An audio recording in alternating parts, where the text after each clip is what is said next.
Hello, मैं हूँ Rakesh sir और आप लोग देख रहे हैं मेरा YouTube channel fitter technology RV. तो जो भी यहाँ पे नए लोग आए हैं कृपया कर सब्सक्राइब करें और वीडियो को लाइक करते रहें। तो अब हम लोग आगे बढ़ते हैं वीडियो की ओर। तो आज हम लोगों का टॉपिक है टैप।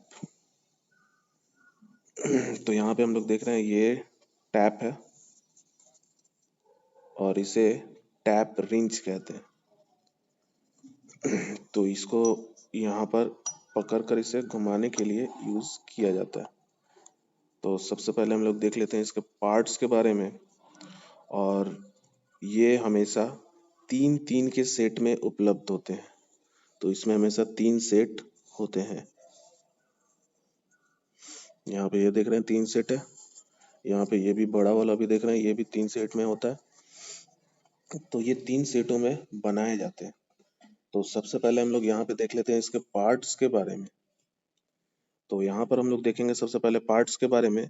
तो ये ऊपर का जो स्क्वायर वाला हिस्सा दिख रहा है, इसे इसे हम लोग टैंक कहते हैं। इसे क्या कहेंगे?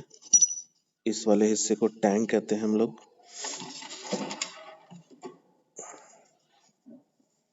उसके बाद हम लोग देखते हैं यहाँ पर उसका नीचे का हिस्सा, ये वाला हिस्सा, इस प्लेन वाले हिस्से को इसे हम लोग सैंक कहते हैं। सैंक के बाद यहाँ पे देखते हैं ये नीचे की ओर ग्रूव कटा हुआ होता है। यहाँ पर देखते हैं हम लोग, तो ये इस प्रकार से ग्रूव बना हुआ है ये।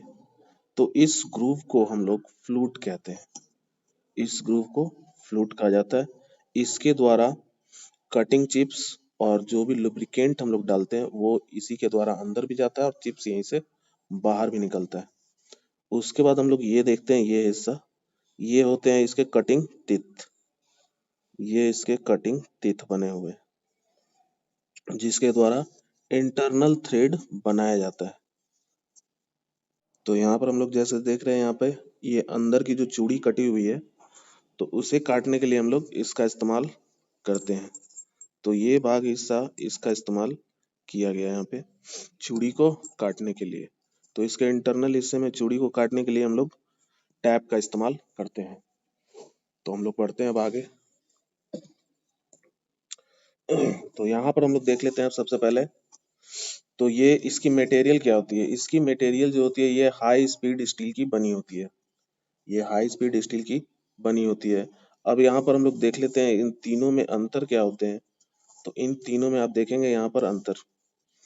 तो यहाँ पर देखते हैं हम लोग, ये फर्स्ट टैप जो है, इस टैप में देखेंगे हम लोग यहाँ से यहाँ तक ग्राइंडिंग की होती है। इसके कुछ दांत घिसे होते हैं। इसे हम लोग फर्स्ट टैप कहते हैं। इसे हम लोग फर्स्ट टैप कहते हैं। और इस फर्स्ट टैप का दूसरा नाम है टेपर टैप। तो टेपर टैप इसे इसलिए भी कहा जाता है क्योंकि यह सबसे पहले होल के अंदर चलाया जाता है। तो ये क्या करता है, एक वेज बनाने का काम करती है। ये पूरी तरह से थ्रेड बनाने का काम नहीं करती है, ये वेज बनाने का काम करती है। और ये जो हिस्सा होता है ये टेपर बना होता है।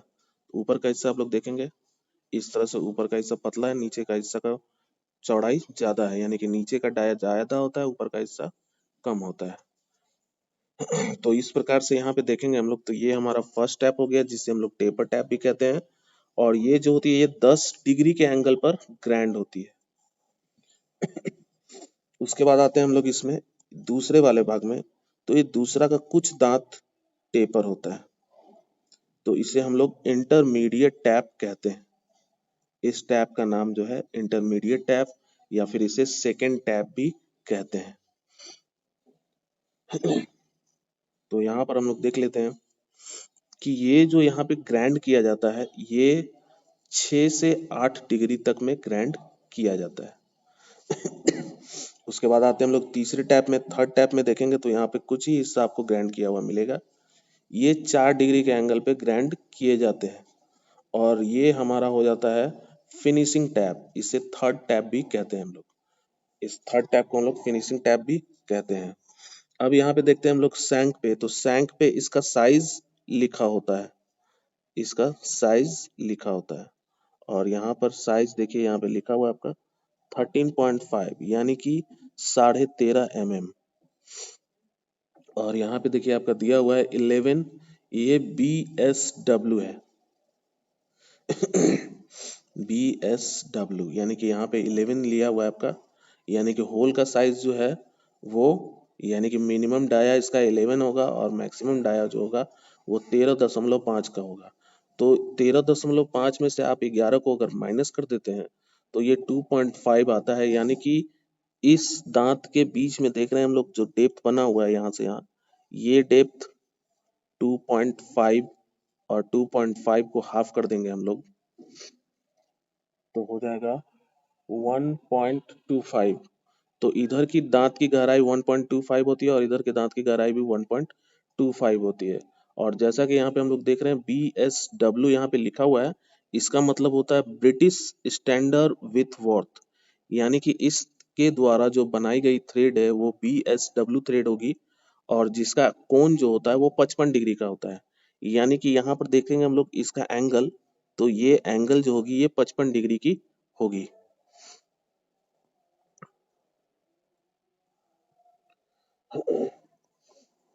तो जैसा कि यहाँ पे ये हो गया हमारा, उसी प्रकार से देखते हैं इधर छोटे ये टैप कुछ लगे हुए हैं, तो टैप अलग अलग साइज में आपको मिलेंगे। तो यहाँ पर हम लोग देखते हैं, ये देखिए यहाँ पे लिखा हुआ है 8 × 1.25, यानी कि इसमें जो पिच दिया गया है वो 1.25 पिच है, और इसका मैक्सिमम डाया जो है वो 8 दिया हुआ है। तो यहाँ पे हम लोग देख लेते हैं यहाँ पे क्या लिखा हुआ है आपका, ड्रिल 6.75, यानी कि इसमें ड्रिल चलाने के लिए, यानी कि इसमें इस टैप को चलाने के लिए आपको ड्रिल साइज चाहिए 6.75। तो यहाँ पे हम लोग देख लेते हैं इसको निकालने का सूत्र क्या होता है। Tap drill size, tap drill size अगर हम लोग निकालते हैं तो उसके लिए क्या करते हैं, तो यहाँ पे हम लोग देख लेते हैं टैप ड्रिल साइज निकालने का सूत्र। तो यहाँ पे TDS लिखा हुआ है, इसका मतलब tap drill size equal to होता है tap size -2 into 0.61 into pitch. तो 0.61 जो यहाँ पे देख रहे हैं हम लोग, ये 0.61 डेप्थ होती है, और P का मतलब होता है पिच। जैसा कि यहाँ पे हम लोग ने देखा अभी कि यहाँ पे ये हमारा टैप साइज कितना है 8, और यहाँ पे पिच देख रहे हैं 1.25, तो ये हमारा पिच है। तो यहाँ पर अप्लाई करेंगे हम लोग पिच के जगह पर P के जगह पे अप्लाई करेंगे 1.25, और यहाँ पे टैप साइज हमारा दिया हुआ है 8, अगर उसको निकालेंगे हम लोग तो जितना भी आएगा वो हमारा ड्रिल साइज होता है। तो यहाँ पे हम लोग निकाल लेंगे कि आपको ड्रिलिंग कितना करना है। चलिए तो हम लोग आगे बढ़ते हैं अब। तो जैसे कि यहाँ पे हम लोग देख रहे हैं, अब यहाँ पे ये हमारा टैप रिंच है। तो ये टैप रिंच जो होता है ये एडजस्टेबल टैप रिंच होता है। तो यहाँ पे इसको घुमाने से ये आगे पीछे जाता है। तो इसको लगाने का क्या तरीका है, इसको लगाने के लिए क्या करते हैं हम लोग, इसके टैंक को इस तरह से सेट करेंगे तिरछा, ये इस तरह से जाएगा, ठीक है। तो जैसे कि यहाँ पे हम लोग देखते हैं इस वाले भाग को, इसको लगाने के लिए हम लोग इस तरह से सेट करेंगे इसको। तो यहाँ पे आपको इसको इस तरह से घुमाना है, घुमाने के बाद इसके साइज तक लाएंगे, उसके बाद इसको हम लोग इस तरह से लगाते हैं, और लगाने के बाद आपको इस तरह से इसे फिक्स कर देना है। तो यहाँ पर इस तरह से हम लोग इसको फिक्स कर लेंगे। फिक्स करने के बाद देखते हैं ये हमारा यहाँ पर तैयार हो चुका है।